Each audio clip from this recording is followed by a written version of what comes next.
때는 1991년 1월 압구정동 H아파트 놀이터야. 같이 놀던 친구들은 하나 둘 집으로 돌아가. 하지만 형호는 아직 집에 돌아갈 생각이 없어. 어느덧 밤 10시. 집에서 전화 왔는데 형우가 들어오지 않고 있다. 다시 이제 집에서 전화가 온 거예요. 지금 어떤 사람이 형우를 데리고 있는데 아빠를 찾는다는 거예요. 그 소리를 듣는 순간에 느낌이 유괴됐구나 하는 생각이 직감적으로. 아빠는 부랴부랴 집으로 달려가. 형호야! 형호, 우리 형호 아직 안 왔어? 아빠가 집에 들어선 그 순간 문을 열고 들어가는 순간에 그때 전화가 막 또 왔어요. 형우 아빠 되시죠? 예, 그렇습니다. 내가 형우를 지금 데리고 있는 사람입니다.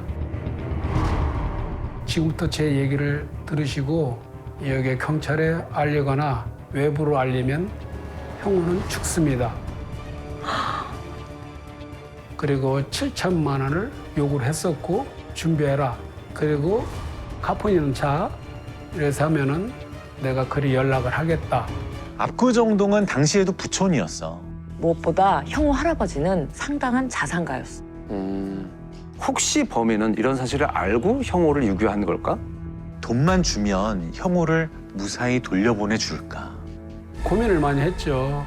내가 경찰에 신고를 해야 되느냐 말해야 되냐. 형호 아버지는 고민 끝에 경찰에 신고를 했어. 전 직원 형사들 다 소집했죠. 그리고 집 전화기엔 감청기를 설치했어.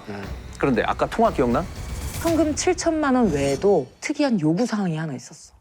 카폰이 있는 차를 타면 거기에 연락하겠다고 했지. 맞아. 카폰을 준비하라 하면 이제 형사들을 따돌릴 목적이죠. 그래. 그래서 카폰을 준비를 해라. 아주 머리가 영악하죠. 형우 아빠는 급하게 카폰 달린 자동차를 지인에게 빌렸어. 그런데 유괴 다음 날엔 범인의 연락이 없어. 여기는 어떻게 됐어? 저를 돌려주시죠. 여기는 잘했습니다. 그 목소리 어떻게 해주세요? 감기 기운이 있어서 감기약을 열심히 자고 있네요. 경찰은 범인의 이 말에 희망을 걸어보기로 해. 유괴 사건의 골든타임은 3시간이래. 3시간? 길어야 24시간. 하루 정도래. 그렇죠. 우리 속으로는 이 골든타임이 놓쳤는데 근데 약을 믿다고 얘기를 감기가 들었다고 얘기할 때는 이건 아직까지 살아있구나 이런 생각을 해가지고 그 형우 아버지나 엄마한테 이거 살아있는 것 같아. 지금 바로 내려가셔가지고요. 네. 정확하게 좀 34분 조금 지났으니까 40분에 이 트렁크를 좀 열어주십시오. 바로 지금 공항 국내선으로 좀 오십시오. 빨리 오십시오. 형호 아빠는 범인이 시키는 대로 해. 근데 아파트를 벗어나자 다시 차를 세워. 그때 트렁크가 열리고 트렁크에 뛰어 들어가고 뒤에 타스에 무전기 하나 들고 자 그렇게 김포공항에 도착할 즈음 카폰이 울려. 김포공항 제2주차장에 차를 세우세요. 헤드라이트를 2번 깜빡이고 실내등을 켜세요. 차 문은 열어두고 600번 버스를 타고 돌아가세요. 일단 형호 아빠는 유괴범이 시킨 대로 행동해. 가짜 돈가방을 조수석에 둔 채 차에서 내렸어. 그리고 조상복 형사는 뒷좌석으로 이동해서 바닥에 엎드려 있는 상황이야. 열면 그때는 잡으려고 그때는 삼단봉 총 다 갖고 있어. 범인을 잡아야 영우를 찾을 거 아니에요. 그러니까 범인 잡는 데에 주력을 했지. 한 20분, 30분을 내가 그쪽을 엎드려 가지고 있었지. 엎드리니까 통 연락이 없더라고. 아무리 기다려봐도 인기척이 느껴지질 않아. 그 사이에 형호 아빠는 범인의 지시대로 600번 버스를 타고 돌아가는 중이야. 그래서 시키는 대로 내려보니까 두 정거장 후가 서울 흑석동이야. 김포공항에서 버스를 타고 무려 40분을 온 거야. 너무 멀다. 자, 결국 그날 공항에는 범인은 나타나지 않았어. 그런데 또 왔어. 뒷좌석에 누가 타고 있었어요. 뭐라고요? 뒷좌석에 누가 타고 있었다고요. 김포공항 주차장에 나타나지 않은 범인. 그는 오늘 안에 끝장을 내려는 듯 다시 접선을 제안해. 그럼 지금 차를 타시고요. 네. 절대 혼자 나오셔야 됩니다. 내가 우리 형 목숨 하나 때문에 이렇게 하는 거 아닙니까? 통사장. 저희도 지금 형으로 데리고 있기까지 힘듭니다. 빨리 해가지고 좀. 그리고 말이에요. 네. 제가 지금 제가 하도 허기져갖고 지금 밥 한 술 뜨고 있어요. 저도 못 먹었습니다. 그러니까 한 10분간 여유 주세요. 10분. 그러신 말입니다. 예. 지금 바로 식사하시고요. 예. 다시 전화 드리죠. 다시 전화가 걸려왔어.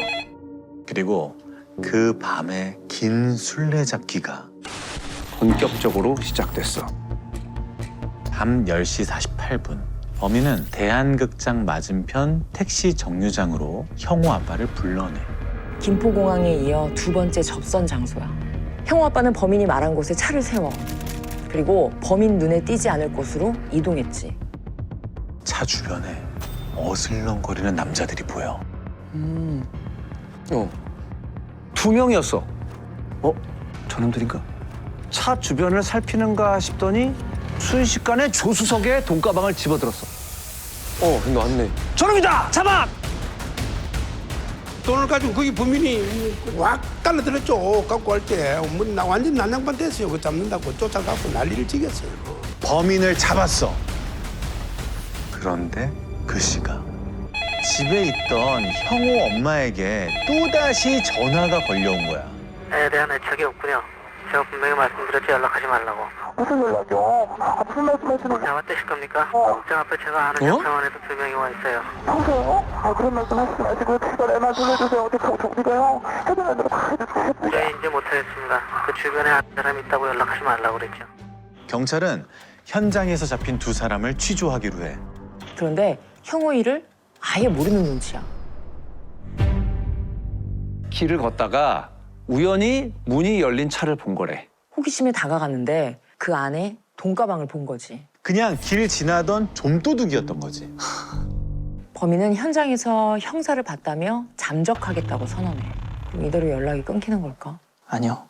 범인은 돈이 목적이니까요. 어느덧 시각은 새벽 1시 47분.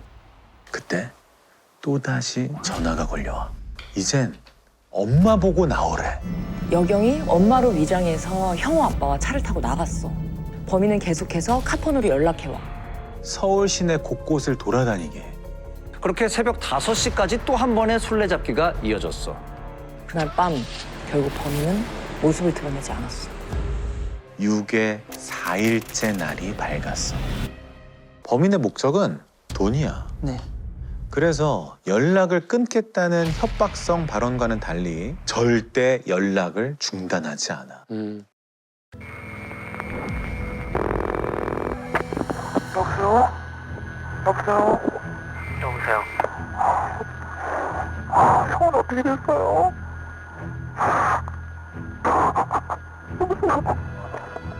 목숨 안 지키신다는 거 아닙니까?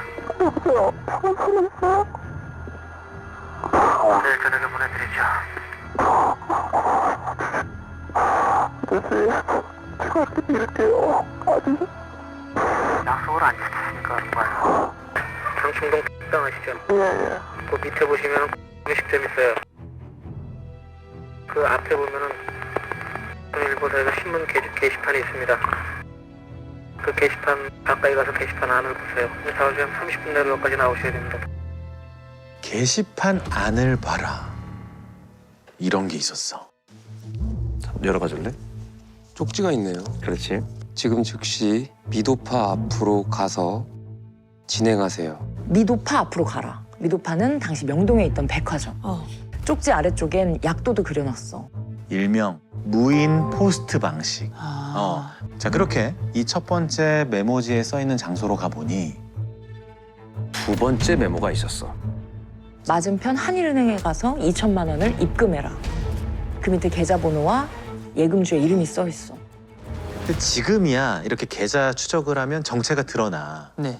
하지만 이때는 금융실명제가 시행되기 전이야. 그래서 아무 이름이나 해가지고 맞아. 예금주를 쓸 수 있었죠. 그럴 수 있었던 데인 거지. 이야. 가명과 가짜 정보로도 계좌 개설이 가능했어. 이제 은행에서 승부를 보는 수밖에 없어. 유괴범이 돈을 찾으러 올 때 현장에서 잡는 거지. 범인은 은행에 나타나질 않아. 아, 이놈 진짜. 매우 조심스러운 성격의 범인은 출금 타이밍을 신중하게 따져보는 듯해. 그렇게 범인의 흔적을 찾지 못한 채 또 5일의 시간이 지나갔어. 2월 6일 수요일부터 주말까지 범인이 잠적한 거야. 너무 많이 지났다. 그 사이 형우네가 입금했던 돈은 반환 조치를 해뒀어. 그렇게 범인과의 두뇌 싸움은 점점 장기전이 되어가. 형우가 사라진 지 14일이 지났어. 그제야 계좌에 돈이 없다는 걸 확인한 범인은 잔뜩 화가 나서 또 전화를 걸었어. 형어를 위하시는 게 아니지 않습니까? 형어 죽기를 바라죠. 무슨 말씀 그렇게 했어요, 아저씨. 형으로 돌려주셔야죠. 자, 카폰, 무인 포스트 방식으로도 돈을 얻지 못하자 범인은 또 방법을 바꿔. 결과적으로 최후의 수단이 된 이 방법. 돈 7천만 원을 2천만 원과 5천만 원으로 나눠서 달래. 2천만 원은 은행에 다시 입금을 하고 나머지 5천만 원은 형우 아빠가 직접 가지고 오라는 거야. 차를 타시고 올림픽대로를 탑니다. 올림픽대로요? 올림픽대로를 타고 김포공항 쪽으로 쭉 오시면 됩니다. 차 시속은 70km를 유지해 주십시오. 70km요? 네. 올림픽대로를 쭉 타고 오시다 제가 뒤따르겠습니다. 네. 저희가 바로 인사에 받았다는 연락이 오면 바로 형하고 도킹을 해드리겠습니다. 아빠와 조상복 형사는 다시 한번 차에 타고 출발해. 자, 동선은 이래. 압구정동 형훈의 아파트를 나와서 김포공항 방면으로 올림픽대로를 계속 달려. 그리고 여기 서울교.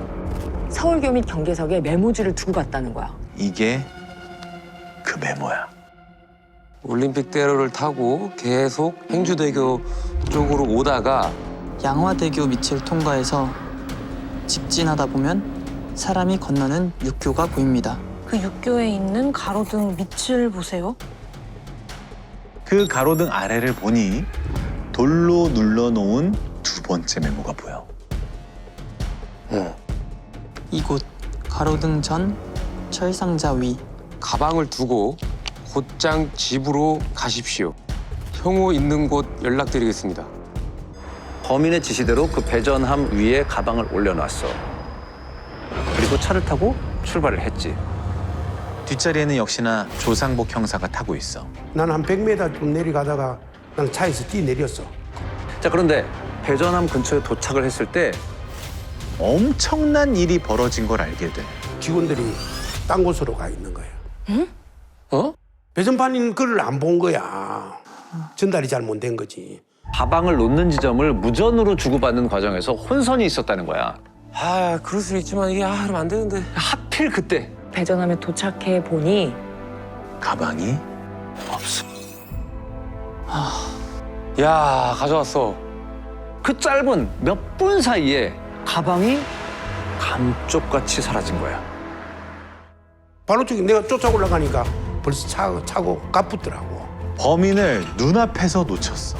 아, 그 누구도 범인의 얼굴을 보지 못했지. 하다못해 범인의 차량이라도 봤으면 좋았을 텐데 그 어떤 단서도 알아내지 못했어. 와. 자, 이제 형우를 찾을 방법은 없어진 거야. 크게 만약에 우리 형사들이 정말 진짜 그 배전판이라도 보고 있었으면은 잡을지 안 받을지 그 범인 뭐 했지만 그래도 돈을 차고 가는 뒷모습이라도 봤을 거 아니야. 그게 좀 제일 아쉽습니다. 지금이라도. 사실 가방에 진짜 돈을 넣어두지 않았어. 빈 병이나 깡통 같은 쓰레기만 들어있었지. 가방을 본 범인은 뭐라고 했을까? 또 화났겠네. 또 화났겠어. 잔뜩 화가 나서 형우를 해친다고 또 협박을 했겠죠. 어떻게 생기셨군요. 네? 어떻게 생기셨어요? 무슨 말씀하세요? 그때 공간에다 뭐 넣었어요? 거기 깡통까지 넣었는데 당신은 뭐냐?